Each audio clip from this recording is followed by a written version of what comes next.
Philippine Information Agency, Kapihan na Zamboanga. Sharing with you timely, accurate, and relevant information regarding government programs, projects, and activities. Catch us every Thursday at 4 p.m. on eMedia. Buenos dias, Zamboanga. Welcome sa PIA Kapihan na Zamboanga sa SM City Minpro.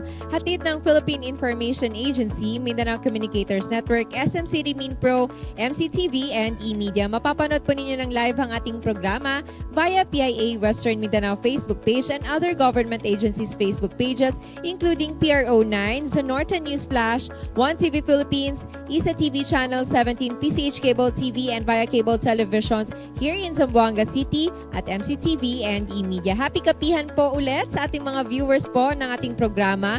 Ang Kapihan na Zamboanga will discuss important topics that will help you make more informed decisions wherever you are. Ngayon po sa ating episode, ang makakasama po natin is from the Anti-Red Tape Authority at pag-uusapan po natin ang kanilang mga programa.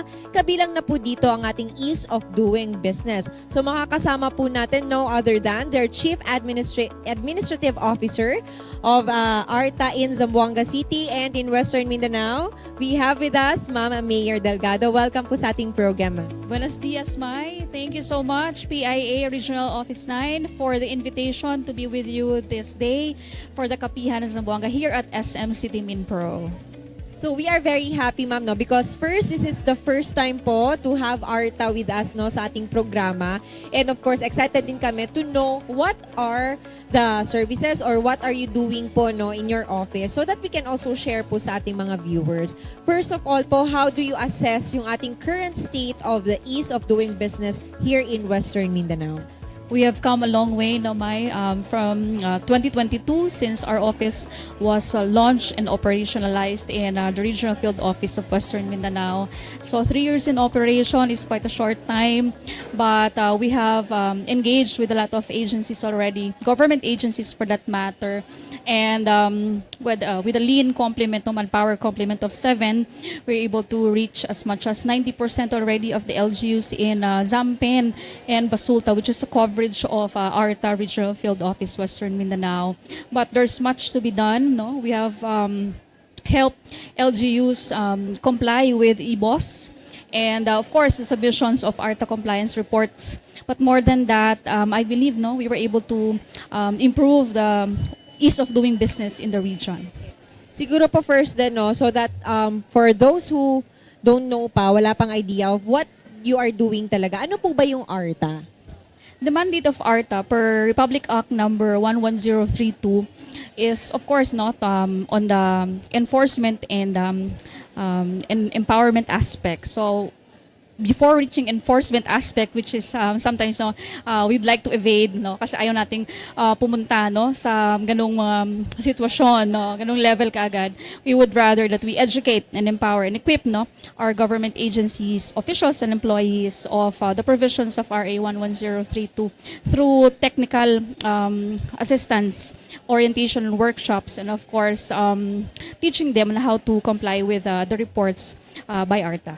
We are very happy po na some of the LGUs here in Western Mindanao are compliant na, EBOS compliant.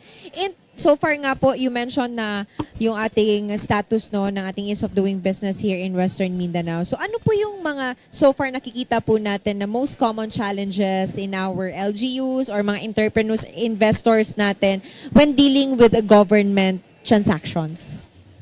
It is reflected, of course, in, say, for example, complaints that we receive, no? So, there's long lines, the processing time, sometimes it's not strictly observed, no? Say, for example, if you have in your Citizens Charter 3720, sometimes it goes beyond that. And other businesses or other private citizens would complain about additional requirements not found in Citizens Charter. So, that's quite a sad state, no? But well, compared to other regional field offices, no, kukonti pa lang naman talaga yung nagrereklamo lang. Yeah, oo. So, compliant naman. I think I would attribute to the low turnout of cases or complaints rather in the region to our early campaign, no, advocacy campaign in reaching out to all of these government agencies. So, In 2023, I'm proud to say that the Regional Field Office of Western Mindanao registered the most number of orientations and courtesy visits. So that early campaign resulted to siguro natakot yung mga yung mga government agencies not to comply, of course. And of course itong mga ganitong efforts we see as a positive effort to maintain yung ating standard of service delivery in the region. That's also good news po, ma'am. No? And we would like to acknowledge nga din yung effort nga ng ating regional field office dito dahil we can also see nga yung ating mga campaigns that we are doing. We really personally visits nga part po ng PIA din is sumasama din or na nakikita rin namin, nakikilaw kami when you visit mga government agencies or mga LGUs din natin, especially the LGUs. So how about po yung how do ARTA yung ARTA po helping naman yung streamlining of our government processes and reduction po or to reduce our bureaucratic or red tape in the region? Yes, as we speak, there's an ongoing 2-day orientation with PNP Regional Office 9. So these efforts to teach them through workshops on how to improve their citizens charter, make it more streamlined, make it more readable and accessible. At the same time, itong re-engineering of systems and procedures wherein you simplify procedures to be observed by citizens, reducing the number of, say for example, requirements in accessing these government services, and of course the introduction of technology because sometimes moms like me are busy and we can't afford to be in 2 places at the same time. So government agencies right now cater to these clients wherein they are able to transact even at the comforts of their homes. There are a lot of government agencies actually. There are a lot of government agencies actually that are transitioning to online platforms na yung kanilang mga services. And even I think yung ating mga local government units are also slowly adapting to the digitalization. So we are happy to know also that there are some LGUs and government agencies, especially here in Region 9, that very active din sa innovation. So mas faster nga and yung streamlining of our government services faster din siya. So far po, ano po yung mga programs or initiatives po ni ARTA implemented to improve yung ating efficiency of the government transactions in Western Mindanao? Currently, we're working towards re-engineering of systems and procedures. So aside from, of course, through workshops, there's RIA, sometime September of this year, we're going to gather agencies, especially LGUs, through the conduct of RIA technical workshops. So aside from that, there's the launch already of the PH EODB reform guidebook, wherein you will find uniformity now amongst government agencies, where in fact, if they have this type of services, so citizens can now expect a list already of the steps and procedures and the requirements in such a manner that these agencies will not, add up to what is already a long list of those requirements. So there's a lot of things going on right now in the region where in fact ang daming nangyayari. So aside from the orientations and workshops, merong ding mga visits, and of course technical assistance that we provide every now and then.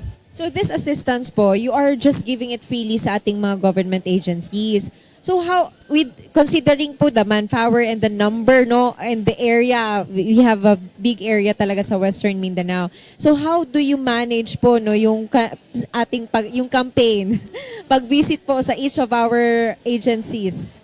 So, PIA has been experienced the very hectic schedule of the Anti-Red Tape Authority Regional Field Office. So, we cater to all of these requests. In fact, I was saying a while ago that there has never been any, say for example, requests that we have declined. It's just a matter of putting them in schedule, in the calendar. And we really appreciate agencies coming to us us for technical assistance. And of course, PIA and other media outfits, no, wanting to have interviews because this is a platform, no, wherein we can drumbeat all of the programs and activities of the Anti-Red Tape Authority. So if there are agencies out there watching, no, just write to the Anti-Red Tape Authority Regional Field Office, and we'll be more than glad, no, to accommodate you in our already very busy schedule. I know there are a lot of mga agencies pa na very siguro gusto pa nilang ma-learn on really the process and also para ma-improve din yung kanilang mga government services and process. Are there any, can you share po ba, are there any mga success stories, mga best practices po ng government agencies or LGUs natin na significantly improve po with your assistance? Oh yes, a lot, no. If I may share, LGUs who are EBOS compliant, no, have reported an increase in revenue allocation and allotment. So, and of course, there have been documentations already of clients really testifying, no, that with the compliance of these LGUs to the electronic business one-stop shop, it has significantly improved the processes and of course the reduction of the processing time. So, LGUs or government agencies, no, for that matter, who have already been with us through technical assistance of orientations and workshops have already, well, not just complied, no, with the reports, but rather they have seen the importance and of course they have appreciated already the assistance that we gave to them. How do you monitor po yung ating mga agencies na they are compliant talaga in the ease of doing business? So regularly, no, we conduct inspections and online validation. So for LGUs, aside from the Citizens Charter, CSMR, WOG Engineering, Zero Backlog reports, so I think there are six reports to comply with. We regularly visit them. So per inspection guidelines, so all of these agencies that were previously visited by ARTA, after 6 months, we can do a revisit. So in the case of EBOS naman, for LGUs, no, if they have not fully complied with the EBOS, there's this online validation that we conduct also. So that's on a regular basis. So we monitor their progress and we have seen, no, a significant improvement and as to their compliance with these reports. The visits po ba are random and then unscheduled? Yes, they are, no. So, yes, surprise. But well, for courtesy's sake, no, we informed them at least a week before rather, before our visit. But we do not specify really the exact date, but rather the range, no, within the week. Or say, for example, 23 to 27 of June. So we will be at your agency. But as to the specific date, we don't announce it. But we inform them through notices of inspection. So far po, what are the usual findings, no, that during monitoring visits? May mga negative findings po ba and how do you address it po? Even up to this day, there are still agencies that are, well, not complying with the standard, no, contents of the Citizens Charter. But, very few na lang naman. But siguro mas marami ang about compliance to re-engineering, whole of government approach, because this is very technical, in which they would really, come to us for technical assistance. But all others, okay naman, no? Not outstanding, I would say, but quite okay. So far din po, are there any, yung mga consequences naman, ito po, curious din kami, what are the sanctions, consequences for those who are not compliant talaga? Even after your revisit, meron pa rin talagang mga hindi sumusunod sa standards? There are sanctions, of course, per RA 11032, no? If agencies, say for example, fail to comply, for example, with EBOS, no? So there's an issuance of notice to explain. No, so in the notice of explanation, of course, you indicate therein the reasons for your non-compliance to the law, and you're given an ample time to do it. But kung matigas talagang ulo, no, of course, admin sanctions, will be meted out to the heads of agencies. So if there are strict violations, some specific violations, say for example of Section 21 of the law, no, fixing, and all other, not so good practices, there have been reports already that, government officials were removed from office. No, early this year, nasampulan na din yung isang official, for subscribing. But not here. Not Not here, here in no. So as I was saying, we have the least. I guess the least number of complaints in the whole of the country, no. So, but 27 is still 27, no. We would like to reduce it to 0, perhaps, hopefully, in God's will, and of course with the help of PIA, platforms such as this, ma-eliminate talaga natin yung red tape. So, sana po, yun yung ating magiging goal, maybe not this year, baka in the near future po, in the years to come. During the last month of May, we conducted the Ease of Doing Business Month. And that, I believe that's the first time, we are celebrating that or we are observing that. So can you share with us po, ano po yung nangyari? And then, what is the objective po talaga of celebrating that month?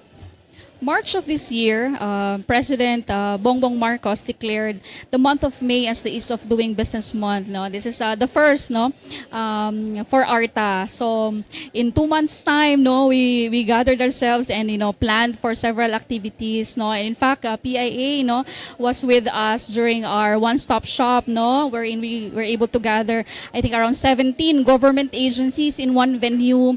No, so all of their frontline services were offered to the public. I hope those of you who are watching today were able to somehow subscribe to all of these services. And we have clients who, hindi lang isa, dalawa, mga 3 hanggang 4 na services ang na-avail niya in one visit. And he or she was able to do this in less than an hour transaction time. So we have received very positive feedback from them, suggesting even that we conduct it not just one day, on a regular basis. Yes, because some very busy individuals would rather have it all of them in isang puntahan, isang bagsakan na lang. So ayun, that's a consideration, and we were able to discuss it already in Mancom, and we're looking at, of course, budgetary requirements for this, because it's not easy to hold them in one area. And we thank, of course, the local government unit of Zamboanga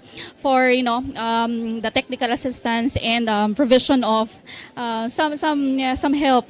And of course, for the venue, a regular, a mall in Zamboanga City. So maraming salamat. And of course, PIA, for featuring us, sa event na yon.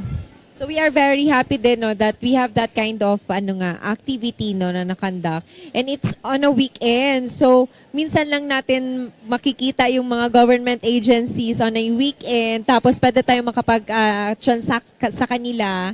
And then on your not so busy schedule on the weekend. So very po yun, helpful. So hopefully din na in the near future, mga by next year or next years to come po, medyo mahaba, mga 3 days, ganun po, mga 3 days yung ating program for that.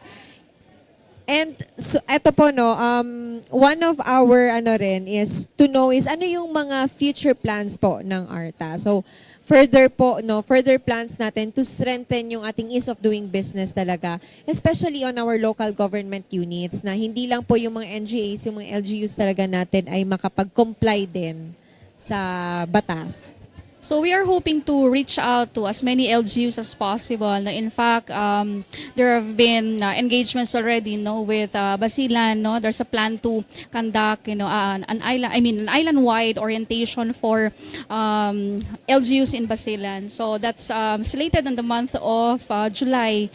And of course, there's this RIA, Regulatory Impact Assessment training for LGUs as well in the month of September.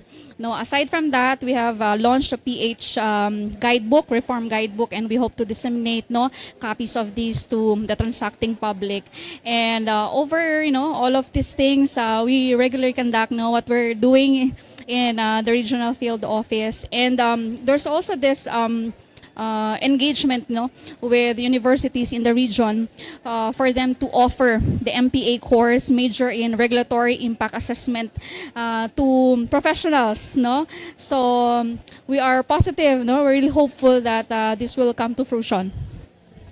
Eto ma'am, ano rin no, additional question lang din. So, for the LGUs, for the national government agencies, what should we prepare, no? What should we do para po we can be compliant, no, sa ease of doing business or e-boss compliant? Well, there's the law, no? So if you search, you Google it up, no? There's RA 11032. Clear and equivocal naman yung provisions. So, well, if you will summarize it as to the reports, no, to be submitted to our agency for LGUs, specifically there's Citizen Charter, EBOS, CSMR, WOG Reengineering, no? CART, of course, no? If agencies are after PBB, no? They have to comply with, the Committee on Anti-Red Tape, Zero Backlog Program, no, which assures that there are no pending transactions, no. So all of these things, I think memoryado na yan ng mga government agencies, and should they encounter difficulties in complying with these reports, no, just reach out to us, no. We will be more than glad to cater to you. For the clients naman po, individuals who are, kapag meron silang mga nakita sa certain government agencies who wants to complain, where can they complain? Before reaching the complaint, no, read the Citizens Charter, because it is, no, the contract between the government and the transacting public. So I myself, I have experienced, while I was already in ARTA, I experienced, no, being sidelined for a few days.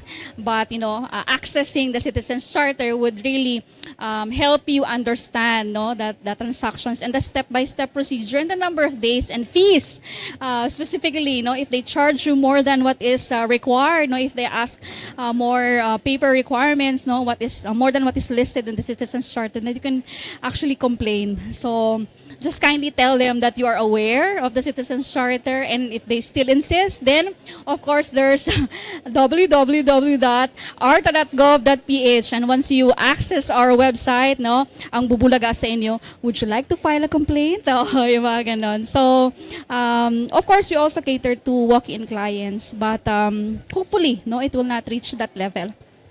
And anyways, accessible naman po talaga all the lines, websites po ng ating ARTA here in Western Mindanao. And yun nga po, sana nga maiwasan, no? Our goal is to eliminate talaga yung red tape here in Western Mindanao. And with that po, any message sa ating mga viewers, and syempre, hindi lang po sa viewers, no? Lahat po ng ating mga individuals and yung ating mga government agencies, local government units. First off, no, thank you to PIA Regional Office 9 for the opportunity, no. Yung mga ganitong oportunidad and invitations talagang hindi namin pinapalampas, because this is our way of reaching out to our clients and the transacting public. And of course, letting them know that there's anti-red tape authority already in the region. And for the clients, read, no? Talagang basic yung pagbabasa ng Citizens Charter. Be informed. Yes, correct, Mai. Because if you don't know, no, RA 11032, of course, madadengoy ka lang talaga, no? So, dapat magbasa. And of course, you ask, no? And speak up, no, if there are violations. Although, hindi namin sinasabi na talagang automatically magreklamo ka agad. But if you see there are transgressions already, then let us know, no? And for the government agencies, you're forewarned already, no? Through our visits, through our orientations, no? We have let you know about the provisions already, and just comply, no? Para maiwasan natin yung, you know, some setbacks along the way. All right. Thank you very much po.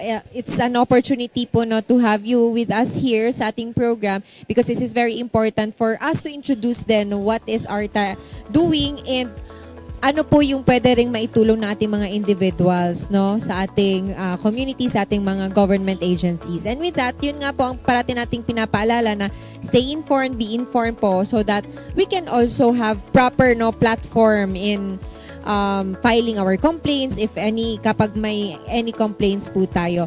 With that, maraming salamat po sa ating panauhin ngayong araw. We would like to thank po the Chief Administrative Officer po ng Anti-Red Tape Authority of the Regional Field Office here in Western Mindanao. Thank you very much, ma'am. Thank you, Mai. Thank you po. PIA. Thank you. So, ulitin. Opo.